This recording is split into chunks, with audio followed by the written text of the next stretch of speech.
आप सभी का बहुत बहुत स्वागत है। आज हम आपके लिए जयशंकर प्रसाद जी द्वारा रचित एक बहुत ही सुंदर गीत कोमल कुसुमों की मधुर रात की व्याख्या लेकर आए हैं। आइए कुछ उससे पहले जयशंकर प्रसाद जी के बारे में जानें। हिंदी साहित्य की अनेक विधाओं को अपनी अनूठी रचना शक्ति द्वारा अद्वितीय सौंदर्य, रहस्यपूर्ण अनुभूति और परमानंद से परिपूर्ण करने वाले युग सृष्टा कवि जयशंकर प्रसाद जी छायावाद के सर्व प्रमुख स्तंभ हैं। 1889 में काशी में जन्मे प्रसाद जी का साहित्य भारतीय संस्कृति तथा गौरवपूर्ण अतीत का यशगान है। आप प्रकृति के कुशल चितेरे हैं। आपने अपनी लेखनी रूपी तूलिका से प्रकृति के अनेक सुमधुर चित्र अंकित किए हैं। आपके प्रमुख काव्य संग्रह प्रेम पथिक, कानन कुसुम, चित्राधार, झरना, आंसू, लहर तथा कामायनी है। आपकी कालजयी कृति कामायनी मानवता के विकास का आख्यान है। प्रस्तुत कविता आपके काव्य संग्रह लहर से ली गई है। ये कविता लखनऊ विश्वविद्यालय के बीए तृतीय सेमेस्टर हिंदी के पाठ्यक्रम में सम्मिलित है। तो इस गीत की व्याख्या देखने से पहले आइए हम गीत का वाचन करते हैं। इस प्रकार है गीत। कोमल कुसुमों की मधुर रात, शशि शतदल का ये सुख विकास, जिसमें निर्मल हो रहा हास, उसकी सांसों का मलय बात, कोमल कुसुमों की मधुर रात। वह लाज भरी कनिया अनंत, परिमल घूंघट ढक रहा दंत, कब कब चुप चुप कर रही बात, कोमल कुसुमों की मधुर रात। नक्षत्र कुमुद की अलस माल, वह शिथिल हंसी का सजल जाल, जिसमें खिल खुलते किरण पात, कोमल कुसुमों की मधुर रात। कितने लघु लघु कुर्मल अधीर, गिरते बन शिशिर सुगंध नीर, हो रहा विश्व सुख पुलक गात, कोमल कुसुमों की मधुर रात, कोमल कुसुमों की मधुर रात। इस गीत में प्रसाद जी ने जो कि ये गीत लहर से लिया गया है, तो इसमें कवि प्रसाद जी ने कोमल कांत पदावली का प्रयोग करते हुए प्रकृति के सुकोमल एवं रम्य रूप का अत्यंत आकर्षक, मनोहारी और गरिमापूर्ण चित्रण किया है तथा प्रकृति का मानवीकरण किया है। तो आइए देखते हैं इस गीत की व्याख्या। कोमल कुसुमों की मधुर रात, शशि शतदल का ये सुख विकास। इस गीत में मानवीकरण है पूरे गीत में, और कवि प्रसाद जी सबसे पहले रात्रि का मानवीकरण करते हुए कहते हैं कि कोमल कुसुमों की मधुर रात, यानी तारों रूपी फूलों से सुसज्जित। तो कोमल कुसुम यानी रात्रि में तारे खिले हुए हैं, तारे निकले हुए हैं, इसलिए कवि कहते हैं कि तारों रूपी फूलों से सुसज्जित रात अत्यंत शोभा दे रही है। अर्थात तारे फूलों के समान आकाश में बिखरे हुए हैं और रात के सौंदर्य को बढ़ा रहे हैं। शशि शतदल का ये सुख विकास, आगे कहते हैं प्रसाद जी कि शशि शतदल, शशि अर्थात चंद्रमा और शतदल अर्थात कमल, तो शशि शतदल यानी चंद्रमा रूपी कमल।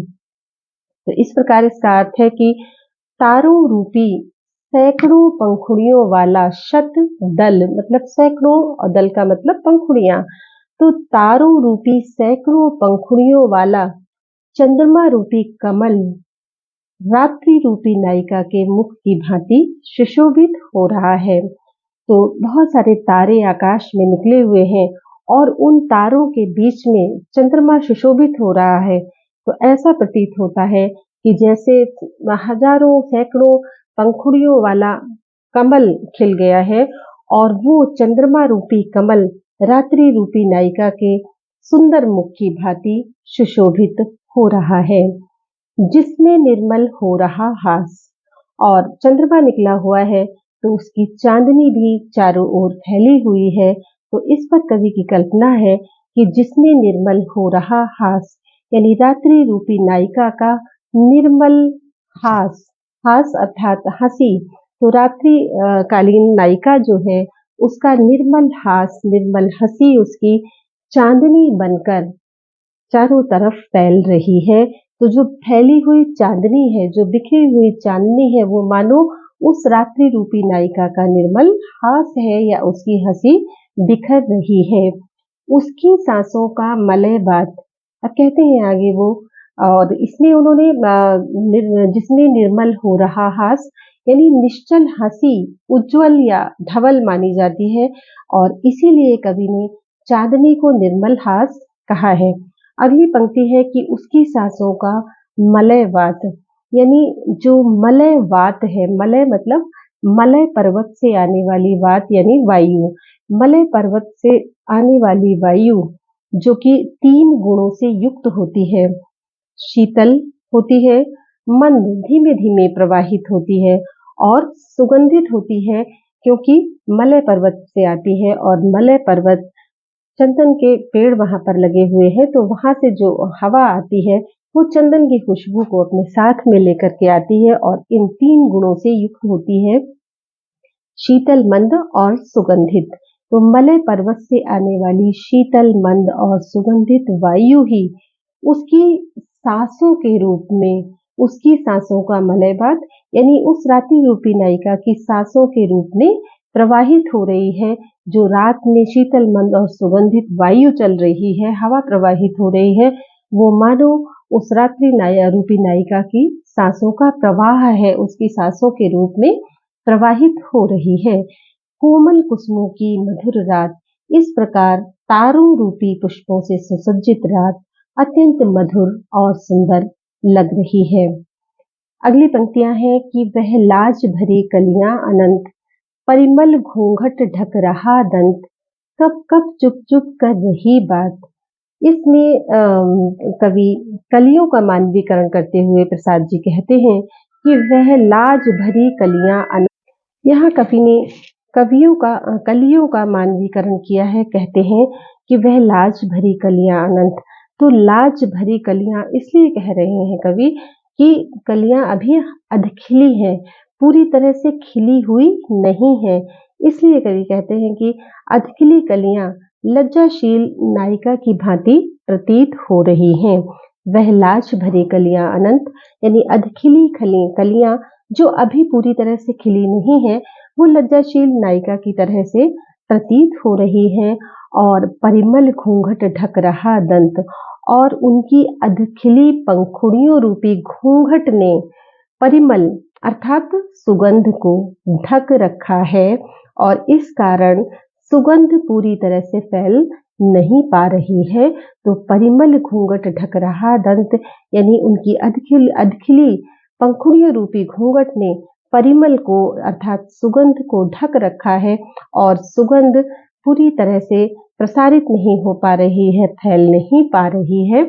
कप कप चुप चुप कर रही बात, और कप कप चुप चुप कर रही बात यानी हवा के हिलते हुए पत्तों की जो सरसराहट है, तो ऐसा प्रतीत होता है कि हवा से हिलते हुए पत्तों की सरसराहट के रूप में विकलियां या कलियों रूपी नायिका जैसे घूंघट से धीमे धीमे बात कर रही है, ऐसा प्रतीत हो रहा है।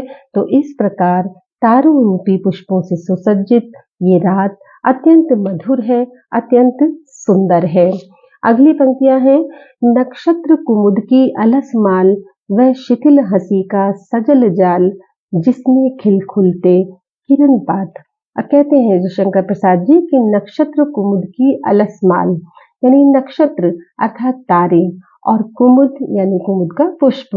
तो नक्षत्र और अर्थात तारे और कुमुद की अलसाई माला सुशोभित हो रही है, क्योंकि तारों की जो टिमटिमाहट है और अधखिले जो कुमुद है, वो मानो रात्रि के कारण अलसाए हुए से प्रतीत हो रहे हैं। इसलिए कवि ने कहा है कि नक्षत्र और कुमुद की अलसाई माला सुशोभित हो रही है। वह शिथिल हंसी का सजल जाल। और शिथिल हंसी यानी कि जो कुमुद के पुष्प है, कुमुद है, वो धीरे धीरे से कुमुद जो धीरे धीरे खिल रहे हैं, कुमुद की पंखुड़ियां धीरे धीरे से जो खुल रही हैं, तो ऐसा प्रतीत होता है कि वो जैसे शिथिल हंसी प्रतीत हो रही है, यानी कुमुद की धीरे धीरे खुलती पंखुड़ियां शिथिल हंसी सी प्रतीत हो रही हैं, मध्यम हंसी सी प्रतीत हो रही हैं, जिसमें खिल खुलते किरण पात। और जो जल है सरोवर का जिसमें कुमुद खिल रहे हैं, तो उस जल में किरण पात मतलब किरणों का जाल फैला हुआ है, चंद्रमा निकला हुआ है, चंद्रमा की चांदनी चारों ओर फैली हुई है, और चंद्रमा की चांदनी, चंद्रमा की किरणें सरोवर के जल में भी पड़ रही हैं, जिससे जल झिलमिला रहा है। तो ऐसा प्रतीत होता है कि जैसे जल में किरणों का जाल फैला हुआ है, तथा खिल खुलते मतलब कुमुद धीरे धीरे विकसित हो रहे हैं, और जल में ही किरणों का जाल फैला हुआ है, तथा जल में धीरे धीरे कुमुद के पुष्प विकसित हो रहे हैं। तो ये दृश्य अत्यंत मनोहारी है, अत्यंत सुंदर है, और तारों रूपी पुष्पों से सुसज्जित ये रात अत्यंत मधुर है, अत्यंत सुंदर है। और अंतिम पंक्तियां हैं, कितने लघु लघु कुड़मल अधीर, गिरते बन शिशिर सुगंध नीर, हो रहा विश्व सुख पुलक गात।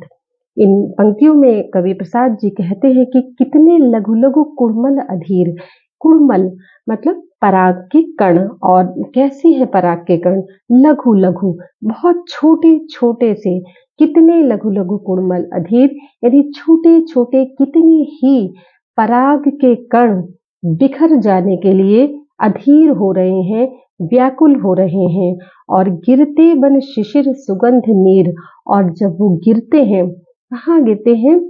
जब वो हवा के साथ, हवा से मिलकर के गिरते हैं, और जब पानी में गिरते हैं सरोवर के, तो क्या होता है कि जब वे गिरते हैं तो शिशिर की ठंडी हवा को तथा सरोवर के जल दोनों को ही सुगंध से भर देते हैं, सुगंधित कर देते हैं। गिरते बन शिशिर सुगंध नीर, यानी नीर अर्थात जल, और सुगंध यानी खुशबू, और शिशिर की वायु। तो जब वो पराग के छोटे छोटे कण हवा के साथ में घुल मिल जाते हैं और जल में गिर जाते हैं, तो वो शिशिर की ठंडी हवा को भी सुगंधित कर देते हैं, और सरोवर के जल को भी सुगंधित कर देते हैं, अपनी सुगंधि से भर देते हैं। हो रहा विश्व सुख पुलक गात। और इस प्रकार रात्रि के सुरम्य वातावरण में विश्व सुख पुलक गात, यानी पूरा विश्व, पूरा संसार सुख का अनुभव करते हुए पुलकित हो रहा है। पुलकित शरीर वाला, गात का मतलब होता है शरीर, तो पुलकित या रोमांचित हो रहा है, यानी इतना सुरम्य वातावरण है, और उस सुरम्य और सुखद वातावरण में पूरा संसार अत्यंत सुख का अनुभव करते हुए रोमांचित हो रहा है। इस प्रकार तारों रूपी पुष्पों से सुसज्जित ये शिशिर की रात कितनी सुंदर है, अत्यंत मधुर है, और बहुत सुंदर प्रतीत हो रही है। इसमें विशेष के रूप में हम लिख सकते हैं, कोमल कांत पदावली से युक्त भाषा का प्रयोग किया है जयशंकर प्रसाद जी ने। प्रकृति के रम्य और कोमल रूप का चित्रण किया है। मानवीकरण है पूरे गीत में, और मानवीकरण छायावादी कविता की सर्वप्रमुख विशेषता है। सांग रूपक अलंकार भी इसमें प्रयोग किया गया है, और प्रसाद जी द्वारा रचित ये गीत अत्यंत मनोहर और सुंदर है। आशा है आपको इसकी व्याख्या समझ आएगी। बहुत बहुत धन्यवाद।